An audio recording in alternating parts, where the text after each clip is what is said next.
Hey folks, Rich here, South Florida Beekeeping with Rich. So last Thursday, that would be August the 8th, uh, I did a seminar at the Bee Club meeting on feeding your bees. The reason being we are starting into dearth down here and been getting a whole lot of questions, a whole lot of people saying that their nice sweet bees are suddenly getting very mean and testy. And I felt that I needed to get the information out to the club members.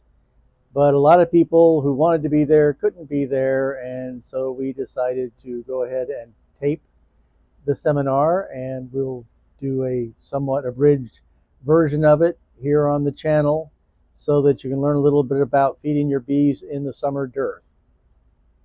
That's it. What's the dearth? Well, the dearth is kind of what we're in right now to one extent or another. I will say this has been so far the mildest, easiest dearth since I started keeping bees 7 years ago.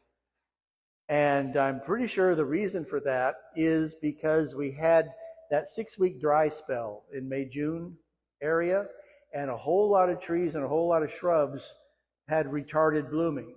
And then bang, we got all that rain, and all of a sudden everything started to bloom. But everything is blooming on its regular cycle. In other words, if something was going to bloom for 6 weeks, it's blooming for the whole 6 weeks. It's just blooming late. So far in my neighborhood anyway, the bees are finding something to work every day, which is a first really for me, because normally we get to this time of year and I've got really hangry bees.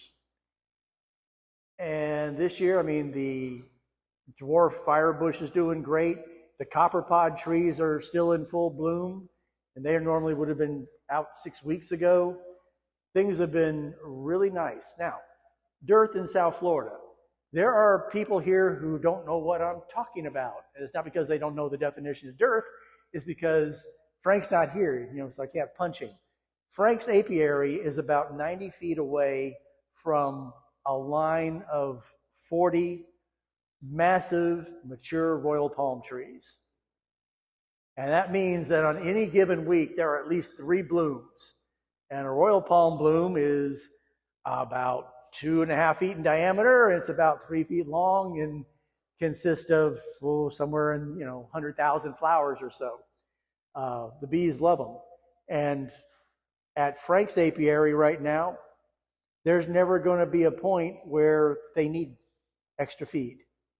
It's just not going to happen. And most of the people who are east of I-95, for pretty much the same reason, there are so many palm trees east of 95 that there is a steady flow, at least of a light flow of nectar all the time because of that.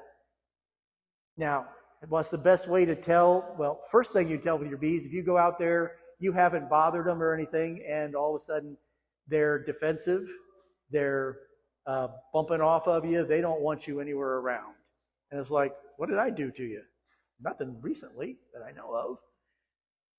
Well, it's likely that they're a little short on resources, and so they're being very protective of the resources they do have. That's what normally causes the problem in the dearth.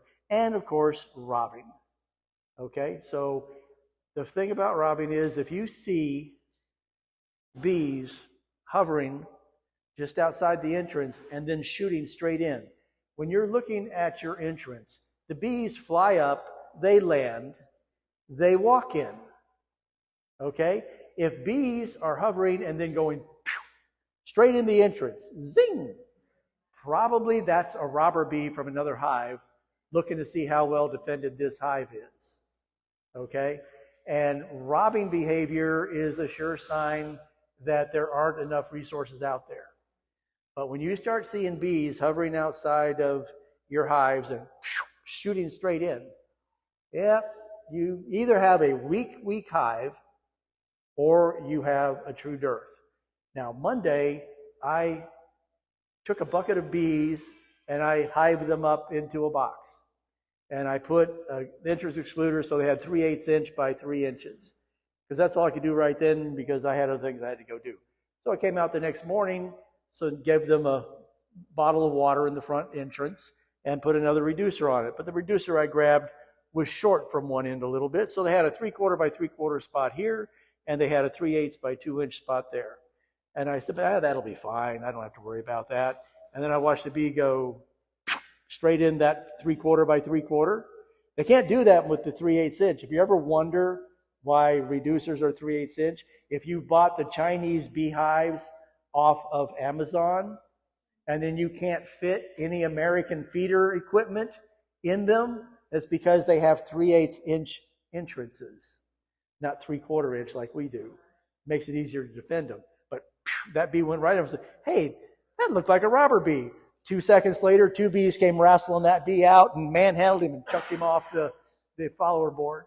I went, okay, so much for that. Turned around, grabbed a little piece of wood and went, boop, stuck it in there. Peace and quiet after that, because they can't really do that on the 3/8 inch entrances. This is one of the reasons we use entrance reducers in the summertime down here. When you don't go full out and use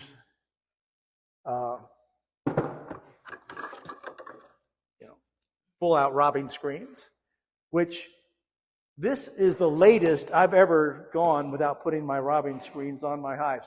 I am going to put the robbing screens on my hives this weekend, because you really should put your robbing screens on a week at least before you expect or you anticipate robbing behavior to start, because that gives them a chance to learn the robbing screen. I'll explain this in more detail when we get to that. But yeah, when they're irritable, when you see bees running in like that, when you go to bushes in your yard or your neighborhood that you know the bees love, okay, and the bees are on those bushes, but the bees aren't landing on a flower once. They're going back to the flower. Like, did I miss something the first time? That's a sure sign that you are in dearth, because bees normally only visit a flower once. They do what they can do there, and they go on their merry way. If a bee lands in a cluster of flowers, and he goes to this one, then he goes to this one, he goes to this one, goes to this one, and immediately goes back to the first one again, that's not happy bee behavior. That's the behavior of a bee that's desperate to get something to bring back to the hive. And that's like, ooh, okay, while this is in bloom and this is here, they've pretty well emptied it, as it were. You know, its little cup of nectar is gone for the day. There's not going to be another cup of nectar there until tomorrow. But it's not stopping them from going back to look and see, just in case there was. All right?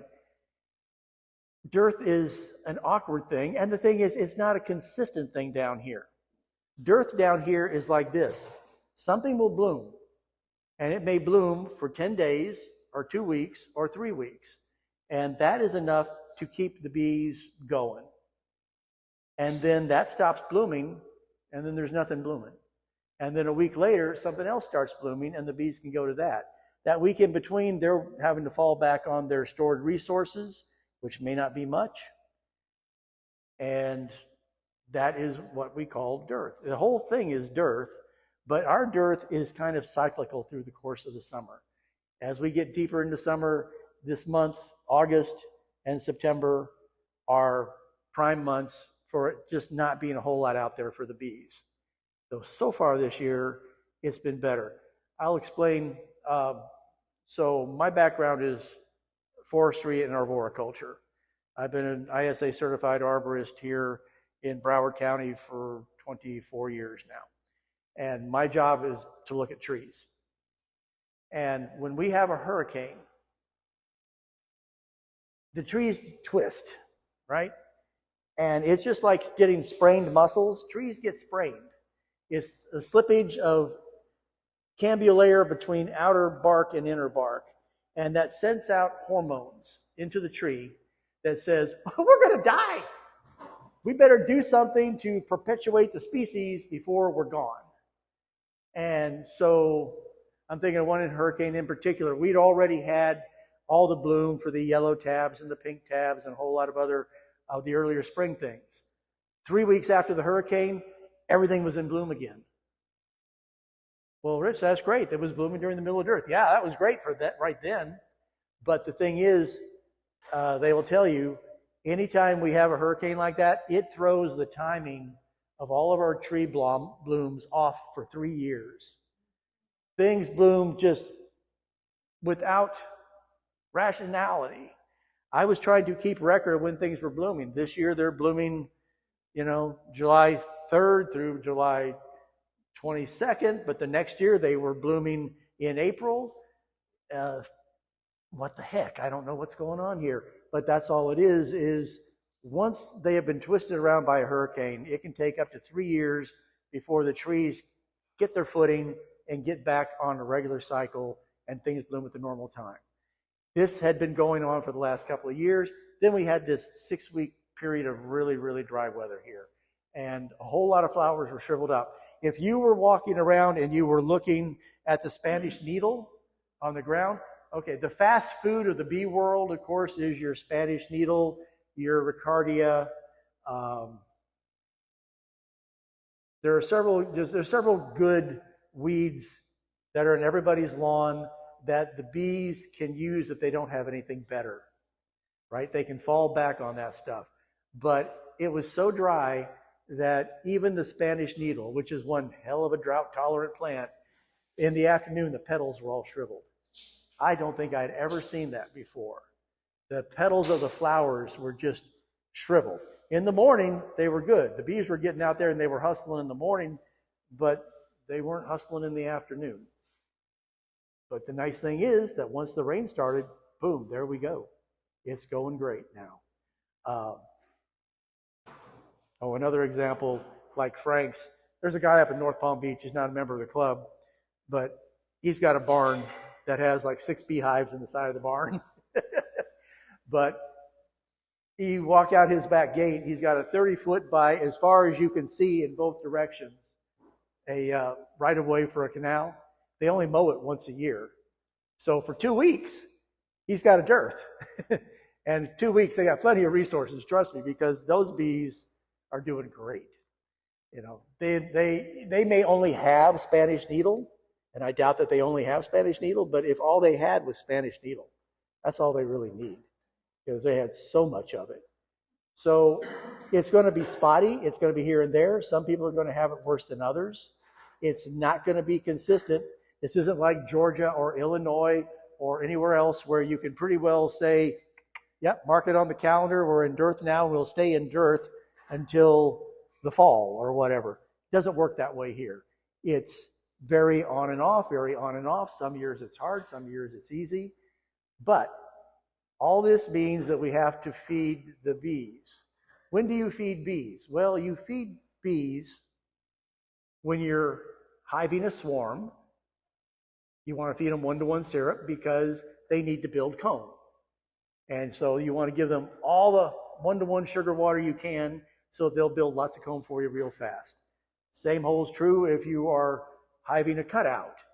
They need to have that 1-to-1 syrup so that they can repair the comb and draw you some more comb.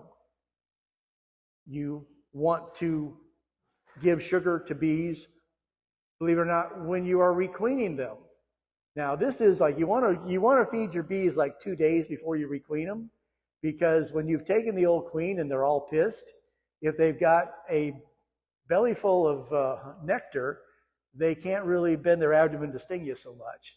So there's kind of like a mixed message there. They're not happy, but if you feed them well just before you do this, how unhappy can they be? They've got a belly full of nectar. So that's another reason you feed bees. You feed bees for medication. With some of the new stuff coming down the pike right now, some of the new substances that are being developed, we're going to be feeding bees for medication more than we ever have in the past. So, you're going to need ways to deliver 1-to-1 syrup.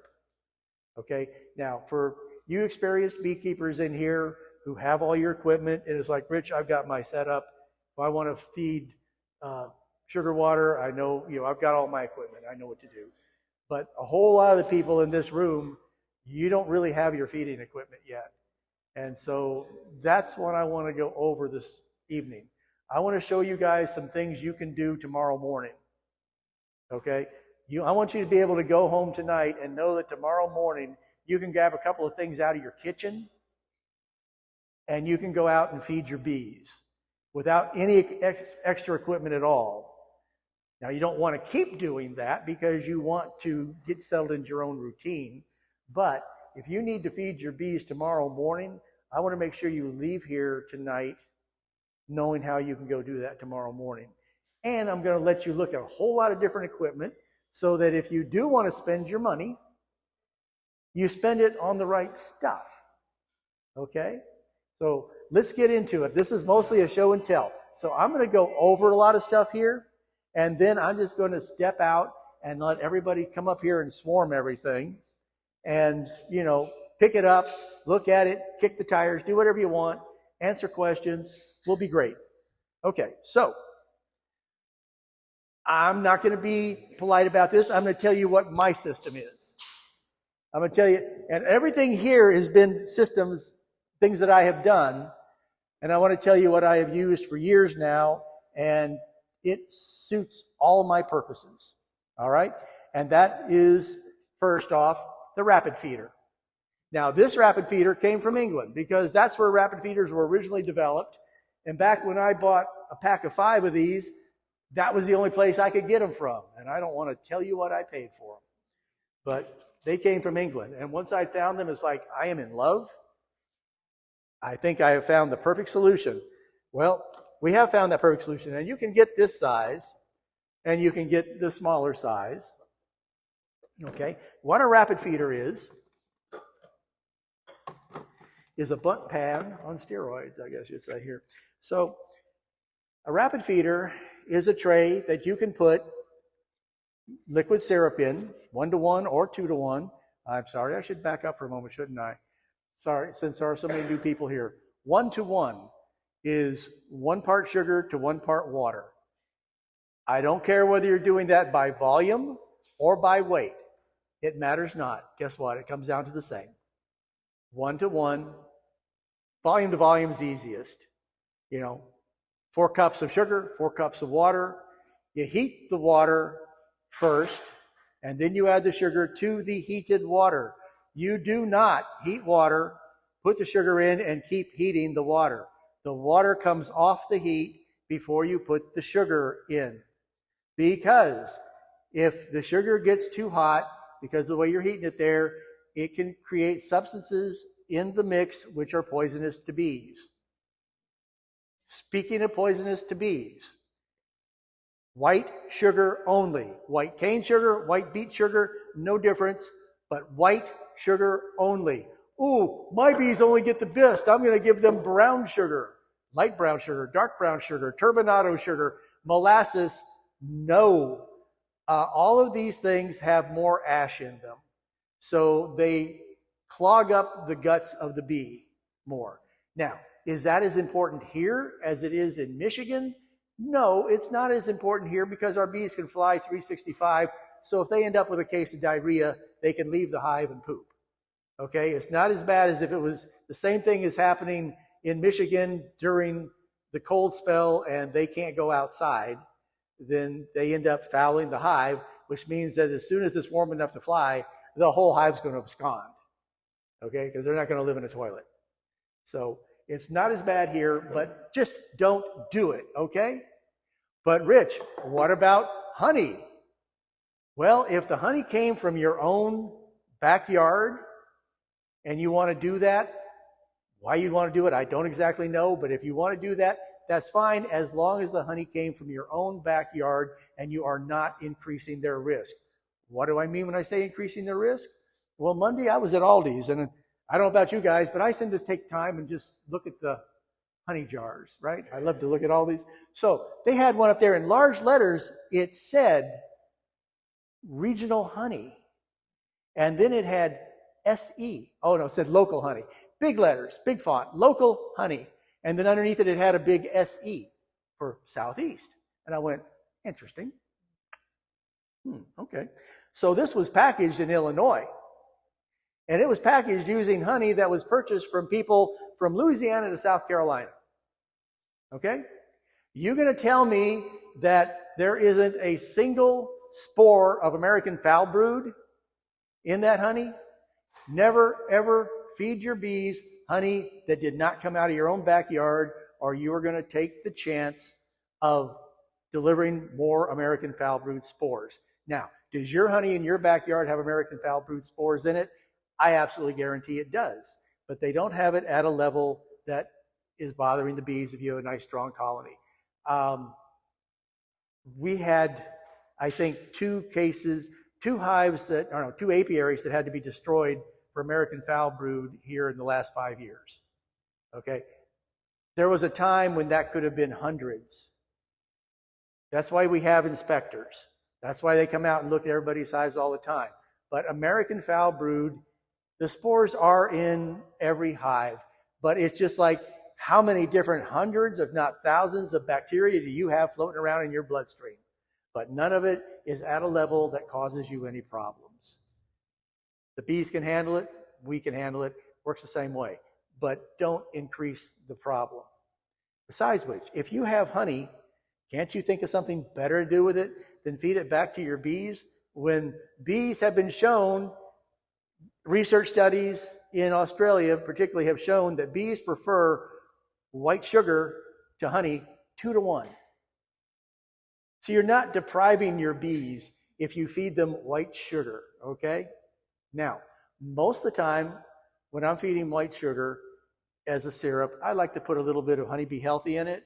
But while we're in dearth, while we're at this time of the year, do not add that little bit of Honey Bee Healthy, because it has some lovely scented floral oils in it, which increases robbing behavior. It'll drive the bees from other hives crazy. So right now, for the next 3 months, just feed sugar water. You don't have to put a whole lot of anything in it. I'm going to continue to put a little bit of lemon juice in mine because nobody's ever said that that has a problem. But Honey Bee Healthy has been found to stimulate robbing behavior among hives. So right now, you want to throw a little bit of lemon juice in there. It helps speed the breakdown of the honey, of the sugar into its component sugars, which is what the bees have to do on their own anyway. So it just speeds the process up, helps them out a little bit. So to get back to where I was, sorry if we ramble here a little bit. This is the rapid feeder. It has, many of them now stick out the bottom a little bit, okay, so that when you have your hole in the top of the piece you're going to put it on. These were designed, and you can still get ones that do this too. These were designed so that if you had to, you could just put it right down on top of the frames. And the bees could come up through here and, access it. So what they do is they come up through here, they come over here and down into there, they come up from out there and they come around here, and here's where this is. But Rich, they're going to drown. Not if you do this. Okay, this goes on the inside. All right. So the bees come up from underneath. They come around this top. They go down here. They get their sugar water. They go back up. They go back down. They're back in the hive. All right. Take this off, and you can now feed damp sugar if you want. You can feed dry sugar. I'm not going to talk much about dry sugar, but you can. I actually started out feeding dry sugar. You can actually just pour sugar straight from the bag into here. Take a squirt bottle full of water. Go squirt, squirt, squirt, squirt, squirt, so that the edges of all this stuff in here is kind of syrupy and wet. Because if you just put dry sugar in there and you leave it at that, they won't recognize it as food. They will carry it out of the hive. You feed them sugar. I did a good thing last night. Come out the next morning. Why is there a pile of sugar in front of the hive? Imagine how much work that took. But if you spray it down with water, they will recognize it as being, oh, that's a food source. And hopefully they'll keep going at it. And the nice thing is, you just take this, you set it over to one side. You don't want to get rid of it. This is back on. The humidity that comes up through the hive into here will keep the sugar damp once you've dampened it. Or, as I like to do, I like to pre-dampen it. My favorite thing to feed during dearth is damp sugar. That's 4 pounds of sugar with 1/3 of a cup of lemon juice. Put it in a standing mixer and let it go for 5 minutes. Go out. I spoon it into this feeder. This goes over on the side out of the way. The lid goes on. the nice thing is they know it's food. They'll take it if they don't have anything better. Pardon me? Oh, do I? Yes, I add lemon juice. You were asking if I added lemon juice. 1/3. 1/3 cup of lemon juice to 4 pounds. That's one bag. You know, bags of sugar used to be 5 pounds. Well, everything shrinks except inflation. So it's 4 pounds of sugar now. 1/3 cup of lemon juice. If you want to give it an extra splash, it's not a problem. Again, it helps preserve the sugar. It keeps any fungus or anything from coming on it. It starts the breakdown process, and it smells good. Now, when I was originally taught this recipe, I was taught to do it with apple cider vinegar, and that works every bit as well as lemon juice if you prefer to use the apple cider vinegar. Pardon? Same amount, 1/3 of a cup, but you can use apple cider vinegar if you want instead. Works the same. That's what I feed, and the nice thing is I can put that in there, come back a few days later, and it's like, oh, okay. There's 200 bees in there. They're kind of chilling. They're kicking it up a little bit, but not too much. So there's something better for them out there. This could go for a 2 week, 2 weeks, 3 weeks like that. Then I come out one day and the bees are whacking off my veil, and I'm like, okay, whoa, okay, there is nothing in there for me. It's time to feed them again. They went into real dearth. They didn't have anything better out there, and they went for the damp sugar.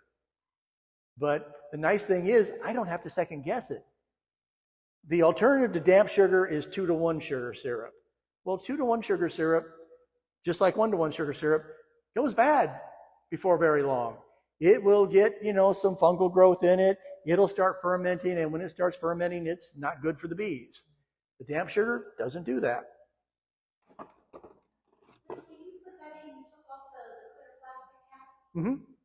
Just when I'm putting damp sugar in, they're just going to come straight through here, come out, and they're just fill this whole area up. Does that mean that they sometimes propolis the edges? Obviously it does. Yeah, but nicely enough, you can always get it broken off. Not a big problem. Yes. So you don't have to. You can see what's going on without doing it, because yes, this one has a clear lid. Now, there is an excellent video put out by Fred Dunn a couple years ago, because Fred Dunn likes rapid feeders too. And he got a shipment of rapid feeders in, or it might have been the first time he was going to try them. All I know is he filled them up with sugar syrup, and none of his bees took it. And he's like, well, this is really weird. None of the bees were paying any attention to any of it. This went on for a couple of weeks. He ended up having to dump the stuff out.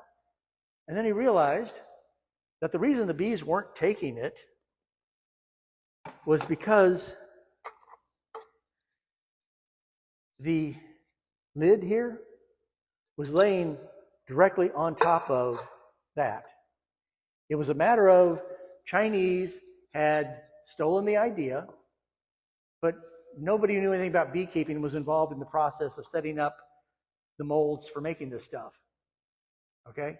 They literally made this so short, they must have thought it was meant to be that way. It was sitting right there. So you had all these bees going, I smell it, I want it, but I can't get to it. And he did a whole video about how he took pieces of sponge and stuck them in the sides and held it up off, because what else is he going to do? He had to fix it. Okay? So you do want to be careful where you buy them from. And on that topic, this one and this one, all right, these are the newer ones. Here, remember I said that it's nice that the humidity comes up and keeps the damp sugar damp? Well, somebody got the bright idea of drilling holes in the lid and the inner lid. Guess how long it took the bees to take care of that problem? They don't want those holes there, but you don't really have to worry about it, because if you put this on there, they'll fix it themselves. You don't have to worry about it. But I want to say this to you. I am not plugging the man. I don't know him. He's not a personal friend. But if you want to take my advice and buy rapid feeders, I would suggest you buy them from Barnyard Bees. Okay, he's a small bee company. I think he's in Georgia. He loves the rapid feeders too.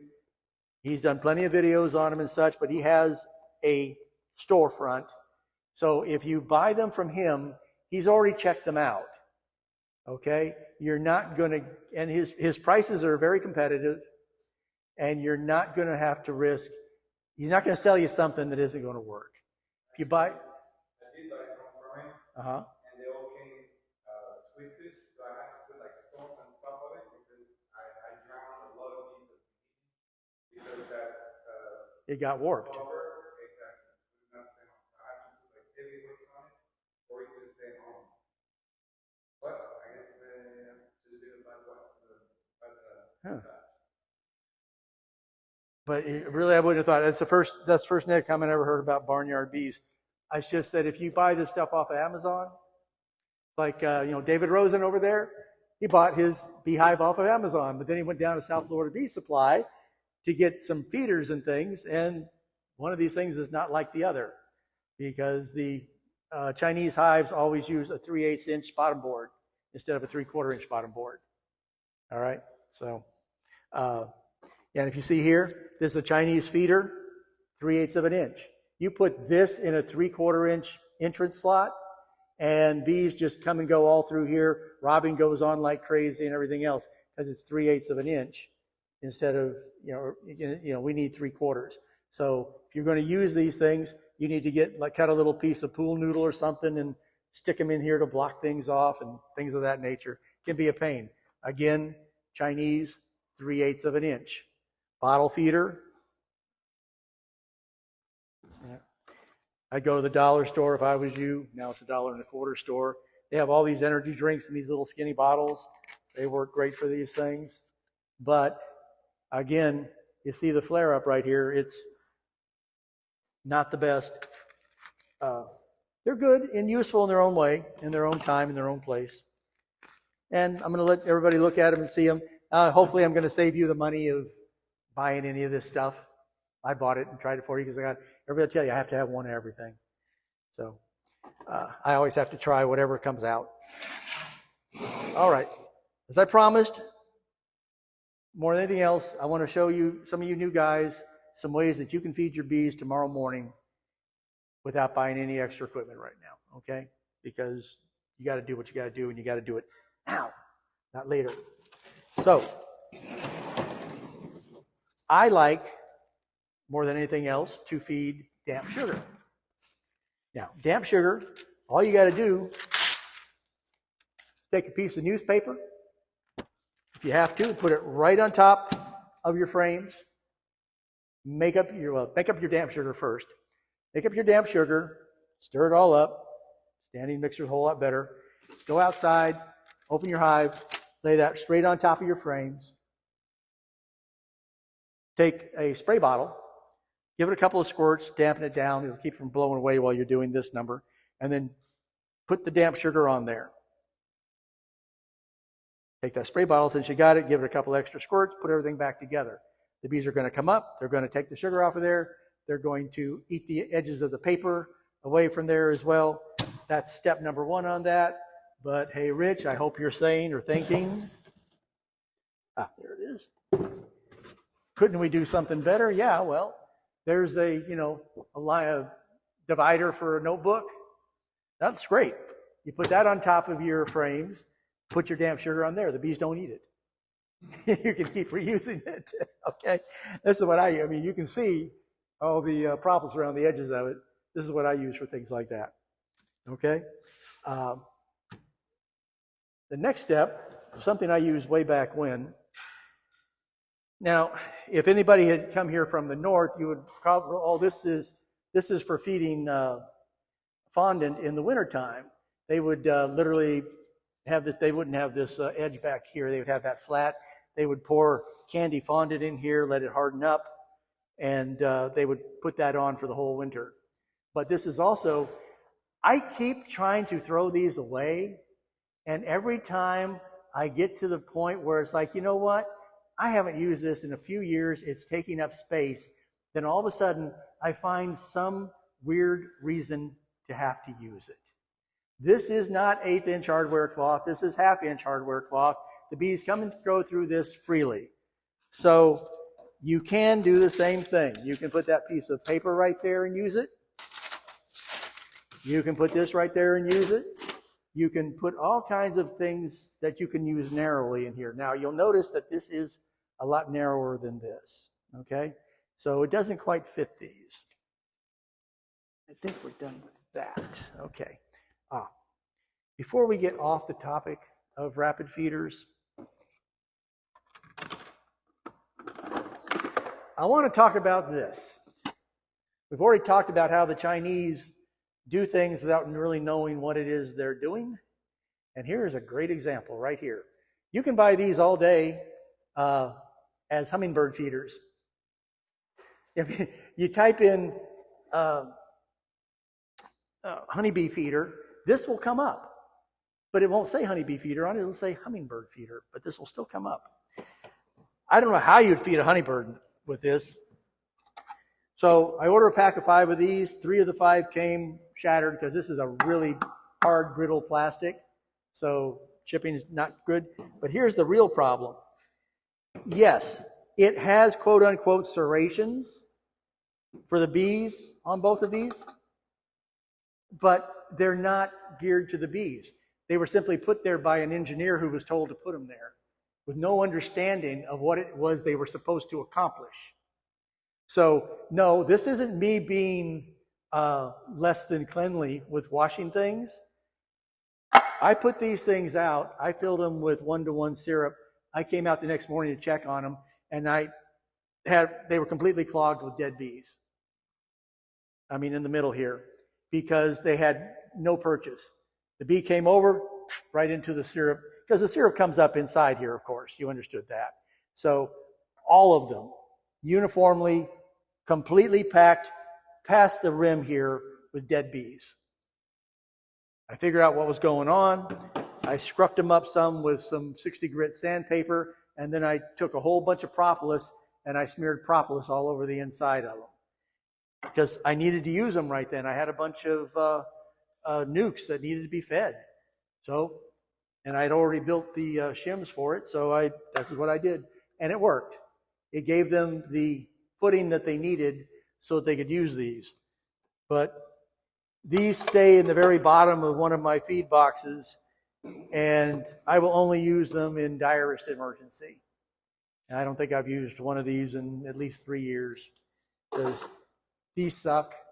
Do not waste your time. Do not kill your bees. Now, we're going to go on to Boardman feeders. Everybody's favorite. So, this is a South Florida Bee Supply Boardman feeder. This is the best Boardman feeder on the market, bar none. And you can't get this anywhere but South Florida Bee Supply. They make this out of 2 pieces of PVC. Not all this metal stuff, not all this plastic stuff. Well, PVC is plastic technically, but, you know, pound nails with it.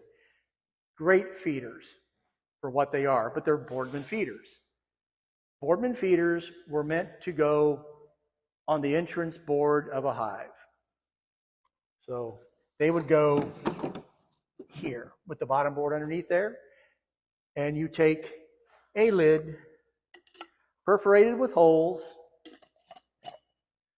filled with 1-to-1 or 2-to-1 syrup, come over here away from there, tip it upside down, give it a shake, wait for the dripping to stop. Why did we do that? Because you don't want ants, and you don't want robbing, and you don't want bees getting all worked up next to your entrance. Okay, so do it over there. Put that here. The bees come into it through here. They come to this. They harvest the nectar that's, in tension on these holes right here, and they take it back in the hive. What's the problem? Well, it's right next to the entrance. If you haven't, if you actually had to do this, please put a entrance reducer from here to here and leave them a 1-inch opening here and no more. But for the most part, just please don't do it. Okay? You'll see one of these well, Rich, every video you've ever done, there's one of these on the front of every one of your hives. Yep, and it's got water in it. It's got pool water in it. It's got salt pool water in it. My bees love it. Bees love the chlorinated water from a pool. it's been shown over and over again that they like that chlorinated water. And I'll tell you, they really like now that I've switched over to a salt pool, they really love that slightly, ever so slightly. I used to give them Himalayan sea salt anyway. Nothing's too good for my girls. So I used to always give them Himalayan sea salt anyway in their water, but we did that. So what is this? Well, it's just a variation of the Boardman feeder. Just slides in the front entrance. 3/8 of an inch. Pay very close attention to the fact that you have this little piece.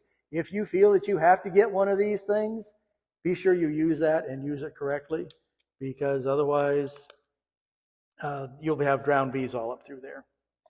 So, but yeah, you can use this. They're so inexpensive. Doesn't hurt to have a few of them around for different things. You can also give them with water and such. But here's the cool part. I came up with this idea a few years ago because whatever system you use for feeding bees on a 2 or 3 frame nuke, they're mostly awkward. Awkward. This one isn't. This is a permanently attached Boardman feeder. This is the entrance at this end of the hive. This is the back of the hive. There's a slot cut, so it's a perfect fit. It's screwed in place. So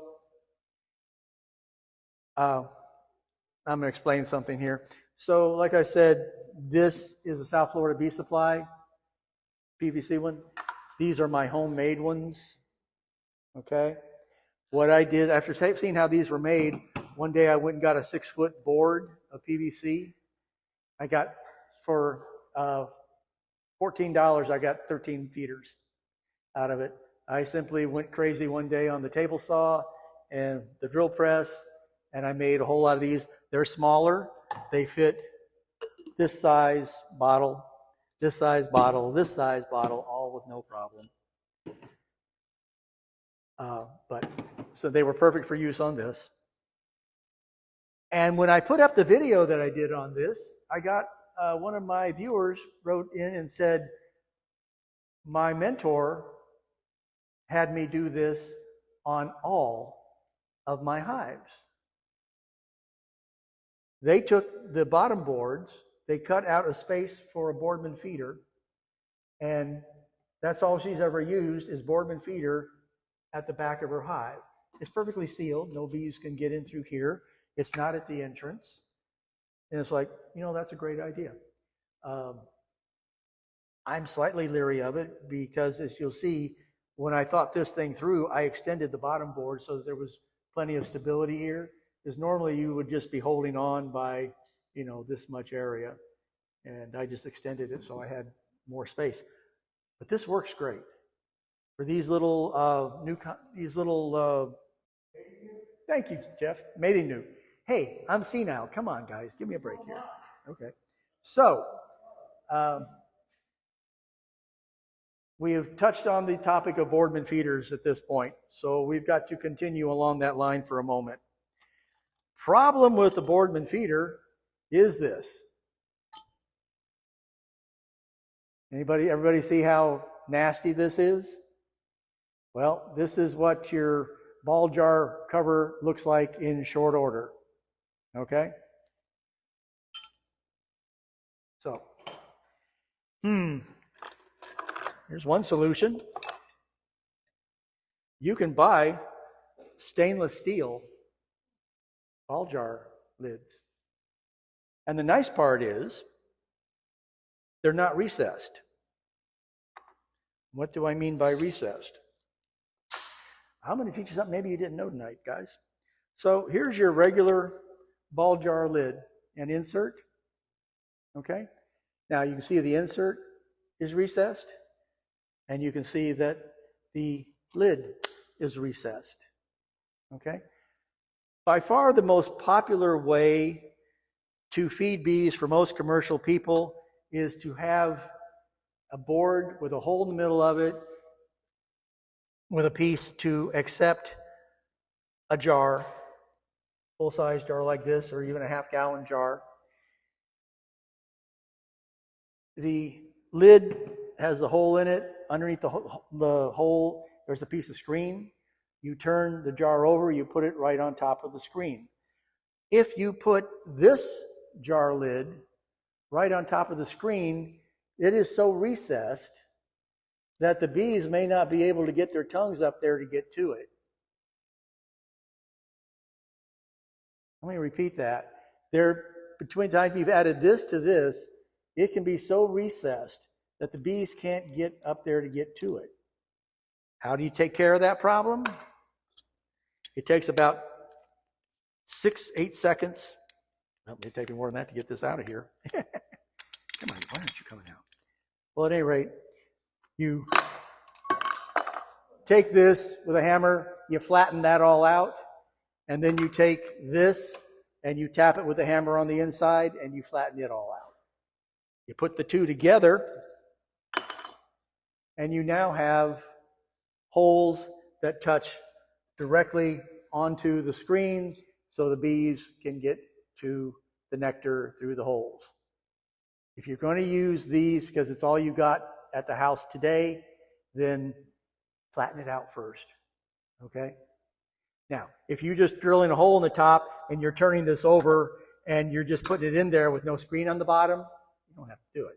Obviously, they can get direct access to it. Now, yeah. You're now talking about using jars as top feeders. Yep. I'm moving on to top feeders at the moment. But because we went from the Boardman and it uses the jar to this. Now, here is a very expensive piece of equipment. This is called the bee bar. And you can get them from beebar.com. They're expensive. Like 2 for $11. They're over $5 a piece these days. I had the good luck of one time getting a pack of 8 when somebody had them on sale a couple years ago, so I'm a little better off. These things are fantastic because you can just throw them through the dishwasher. When they get all algae and clogged up in here, you just throw them through the dishwasher. Whereas all of these lids,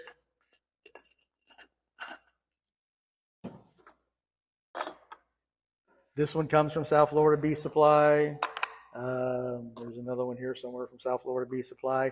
Had different size holes. Holes is the next topic we're going to discuss. This fits so beautifully on anything. It doesn't get caught on things. You can always get it out. You never have a problem unscrewing it. I mean, they're fantastic. They're expensive. Pardon? No, South Florida Bee Supply doesn't carry them. Hell, Man Lake didn't even carry them until this last year. I guess they couldn't cut a deal, so they didn't bother. But you can get them through Man Lake and Dedant. You can get them through Amazon. You do some shopping around because there are some people out there who think, well, you get them through Amazon, yeah, they're almost $10 a piece. Amazon doesn't really have free shipping. I don't care what they say. Yeah, but you're doing well if you can pay a flat $5 a piece for these, but you never buy them again. And when they get all corroded up with algae and everything else, you just pop them into the dishwasher, and they come out beautifully clean. So the holes are beautifully small. They're perfect for both 1-to-1 and 2-to-1. There's lots of them. If half of them get clogged up, it's not a problem. And you can clean them right out with a push pin with no trouble at all. Bee Bar. You can order them directly from beebar.com, but they're going to charge you $7.50 shipping. You can get 8 of them for like $41, but $7.50 shipping. Other places you can get the 8 and the shipping's included. So do your shopping online, look around some. If you want to invest in these, it's an investment you will never regret, but it may not be one you want to do today. Okay? Now, holes. There's a wonderful video some guy did on holes and the different hole sizes, and everybody understand, oh, this is the other one. Yeah. So these are both from South Florida Bee Supply. These both, when you buy one of these, and you can get them without the jar, and you can get them with the jar. And when you get them with the jar, this is the way they were making their hole patterns, and this is the way they're making them now, slightly larger holes.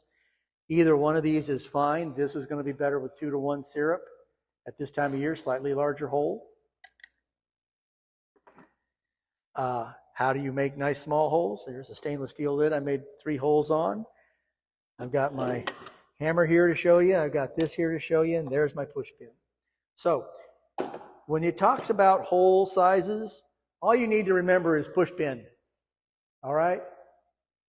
You can tap the push pin in, and it makes the small hole like you see here. You tap it in a little harder or just push it in the rest of the way, and you're going to get the larger hole like here. The little hole isn't great for 2-to-1 because the surface tension is too much. You want that slightly larger hole. But I don't think there's ever a situation where you need a hole larger than the diameter of a push pin. Okay? I don't think there is. So I made 3 holes in this one earlier. So I told David there last week to get a lid, punch several holes in a straight line, and set it directly on top of the bars of his hive. So he gets some liquid in there, okay? Until he could go down to South Florida Bee Supply and get him some regular Boardman feeders. So I'm going to do hole right now.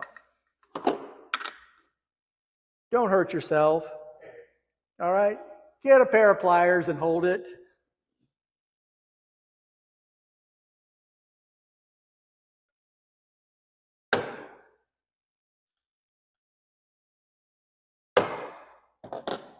That was hard, wasn't it? Yep, they're through. Okay, so I'm going to push the 2 ends in the middle. I'm going to push them out to full size. And I'm going to leave the 2 I just pushed in there as tiny. I'm going to go around the other side of them here, and I'm going to give it just a little jiggle. It's not hard to do it the right size. So anybody wants to look at that when you start coming up playing with all this stuff. Now, as Jeff alluded to, a top feeder is your most common type of feeder, particularly among the commercial guys. I'll just turn this upside down and pretend with it. This is your classic top feeder that's been around for 80 years. I bought it because I wanted to see how they were made so I could make more. And once I got it, I'm like, I don't really like that. So this has just been sitting around. I even did a great job of sealing it with a number of layers. This is the same concept as the rapid feeder. The bees come up here. They've got, of course, the 1/8-inch mesh to use for traction. They come across the top. This area is the equivalent to the top of that. They come down, and you've got all of this space in here. You can put gallons in here. This is great for people without apiaries, commercial people without apiaries, where you can only get back every 2 or 3 weeks, and you just fill this whole thing up. I've never actually even used this thing because it's like, wow, no, I'm not building any more of these. I was using this as a prop. Okay, so this is the top of your hive. This is the piece of plywood you're putting on top. You're cutting a hole in the middle of it here. You're taking this piece of 1/8-inch screen. You're putting it on the underside. And you're going to take a jar with a lid. Let's pick a lid. If anybody gets a bright idea, since you can buy plastic lids for ball jars, well, they're great to use as plastic lids on your ball jars, but they're not too great for doing this because the dimensions don't fit with the standard holes that you would normally have for these things. They wouldn't fit in a hole that will fit your standard lid or that would fit the bee barn or any of this other stuff. You would have to go custom with everything. And you would also have to have not only a tiny drill bit, but you would have to have a mechanism that gets you there. In other words, most drill chucks, the drill bit is so tiny for doing this, most drill chucks don't really tighten down that much. You'd have to use a Dremel tool like Chuck or something to get it in there. But I just brought it to say, yeah, I'm well aware of the fact that there's plastic lids. All the ball jars at our house that are used for food storage use plastic lids like this, but they're no use for beekeeping. I'm just trying to save you some money. I've already thought of it. I've already gone there. Let me see if I can save you some time. Okay, so back to where we were. So you got that underneath there. You got the ball jar on top. Where's the piece I'm looking for? There it is. Okay, so I strongly, oh yes, there we are. Okay, good. So you have this piece. You've got a piece of plywood here. You've drilled a hole in the middle of it. This has been tacked to the underside. On the top side, remember this is underneath now. On the top side, I strongly make it, you can just put some screen there, and if you have flattened out everything, you can just put a jar there. It's not that stable. If you just go ahead and cut yourself a piece like this, you know, of course, that hole is the same as going through it. It's got that on there. It just makes things a whole lot more stable.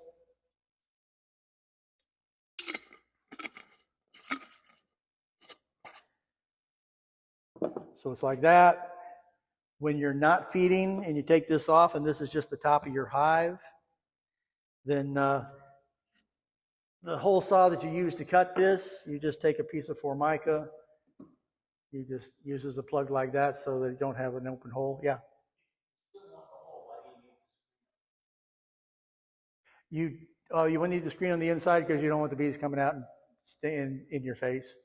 You don't have to. But if you don't, then the bees are, you know, right there. That's all. And of course, like I say, if you don't have this stabilizing piece, then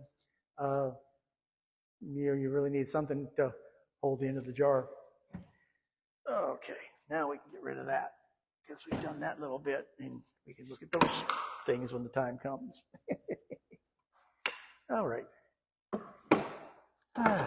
Starting to poop out here a little bit, folks. Okay, so what is the most important piece of equipment that everybody needs to feed bees? It's this. It's an empty super.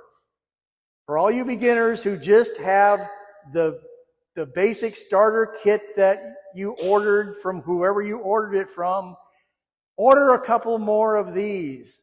You always need extra supers.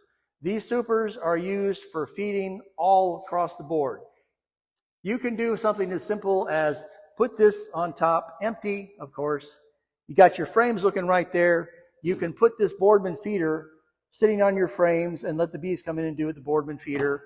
It's all protected by here. You put your cover on top of there. 6, 7 different ways to use your empty super to protect whatever it is you're doing in all different ways. I mean, you can have your inner lid there with your jar in it, but you don't want that sticking out in our South Florida sun because the heat will literally push all of that syrup, whether the bees are taking it or not. It'll be dripping all over them.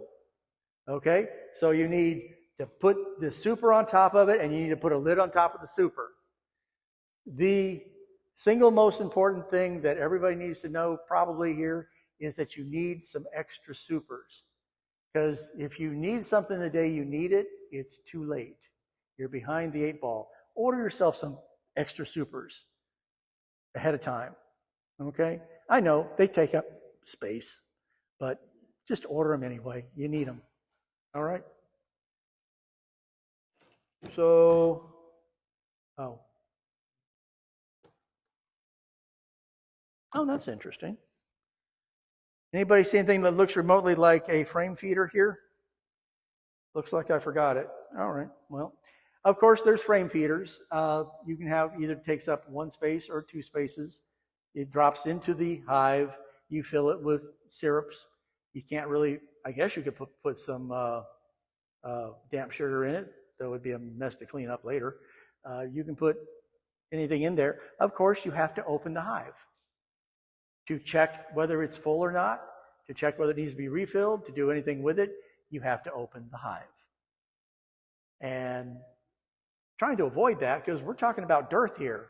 You've got hangry bees around, so you don't really want to open the hive if you don't have to. So I am not a big fan of frame feeders myself. I find this system solves all my problems and solutions just fine. I'm not going to not be partial to that. Now, I promised you that I was going to show you a cheap way that you could go into the kitchen and feed your bees in the morning, and here we go. We need primarily a baggie, okay? We need the push pin that I had here a second ago. Oh, there it is. We don't really need it. I just pretend I had it there. So either a random piece of 1x4 or a random piece of 2x4. I'm just trying to make this easier on you. You don't have to. You can sit there and struggle with it over the edge of the kitchen counter if you want to, but this is kind of easier. So you take a baggie, you make your 1-to-1 syrup, you fill it a little more than halfway. That's about the most. You come across most of the way. You're going to get most of the air out that you can. Maybe you can do it over the edge of the kitchen counter and do that. I think a 2x4 would be better here, but I like, use a 2x4, get it like this, and you can get it sealed up. You take it out to the hive. You lay it on top of the frames. You take this push pin, and in the top surface, and the top surface only, remember this isn't flat now.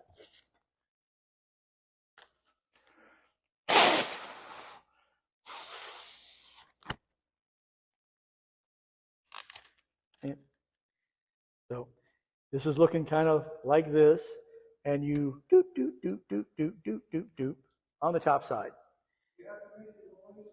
I do. The bees love it. Sometimes they get out their hats and canes and they just do it with me. Yeah, just doop, doop, doop, doop, doop, doop, doop. Okay, so you punch a few holes in it. Now, wait a minute. That's a whole lot more than the 1/4 inch that I have between the top of my frames and the top rim of my hive body that I just did this with. Let me introduce you to the Amiri shim. You need shims. They're extremely inexpensive if you want to just buy them. Buy them, in a flat pack. All you got to do is, glue them together in 4 nails, or you can just cut 3/4 by 3/4 and make them. You don't have to do this. These can be very useful, and sometimes when you don't want it, you just put a little stick in there. Amiri shims do a vast number of things.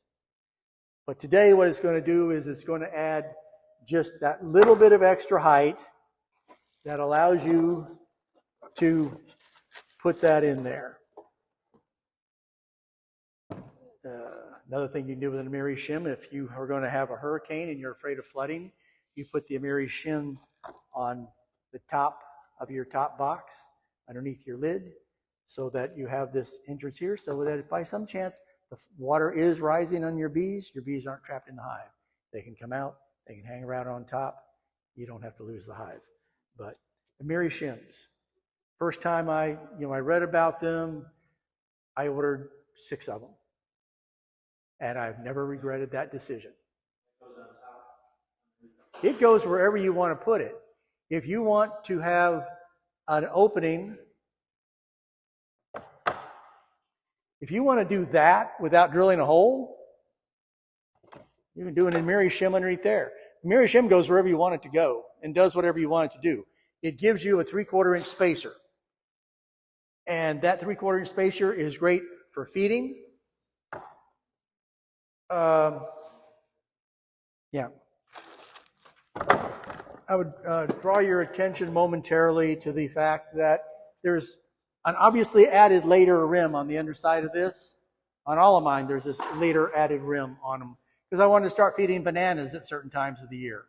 You feed bananas by taking the banana, slicing it in half, smashing it down into the top bars, and putting this on it. Well, this used to be flush on the bottom because I don't like burr comb. And when this didn't have this little bit, I never had burr comb because I had the perfect space.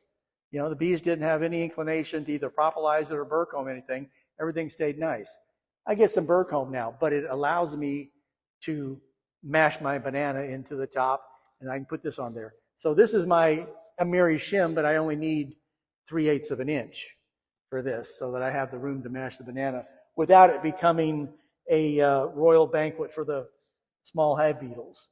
If I don't have that on there, then the small hive beetles will tend to collect around the banana. Not that the banana usually lasts that long anyway, but it can happen. Okay, so another thing we want to go over is something that they've been doing for 300 years, and I'm just going to update it a little bit. So I intentionally used the grungiest possible thing to do it. You need to feed the bees. We've been feeding bees for literally millennia. You put a saucer of some sort down, you put some honey water or sugar water or whatever in it, and you throw some hay in it so the bees don't drown. And you put it, literally in a skep. They would just lift the skep, stick that in there, drop the skep back down over it. We've been feeding bees that way forever. Let's speed that. Let's bring that a little forward. Shade cloth. Shade cloth is very three-dimensional. It floats nicely. You can use it, and you can clean it with no problem. You can use a tray, and you can throw shade cloth in there. And the bees have some place to land on so they don't drown. Okay? But you lose an awful lot of sugar water to just straw sucking it up, whether it be pine straw or hay straw or whatever. But this stuff is totally inert and neutral. The bees will suck the last little bits off of this. It doesn't absorb into it really. And it gives them plenty of landing space. Okay? All right. And you know what? Pardon? Yeah. So the guy with the long hive, you could feed this way. Of course, right now I've got him taking a Boardman feeder and just putting it in the back. Works fine. But before he had the Boardman feeder, we could have done this. Grab any old tray of any sort that he had. I just decided to just cut this off to show you just how easy you could do it. Just fill that with sugar water and away you go. Or if you're feeding for dearth, you can of course just put damp sugar in here and throw it in there the same way. And you can do that using, look. Just put that down on top.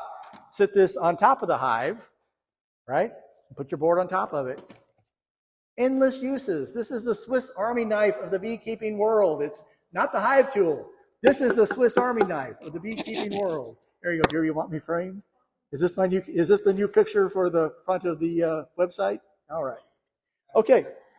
I think I'm going to call it quits here and let everybody just come up and start grubbing through all this stuff and looking at it and poking at the holes and seeing what the sizes are and everything else, and just come up here and have fun.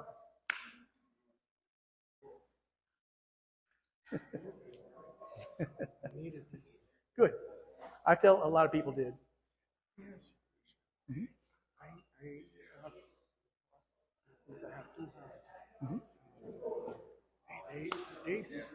I didn't know it was one.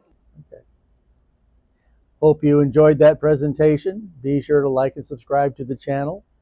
Have a great day, everybody.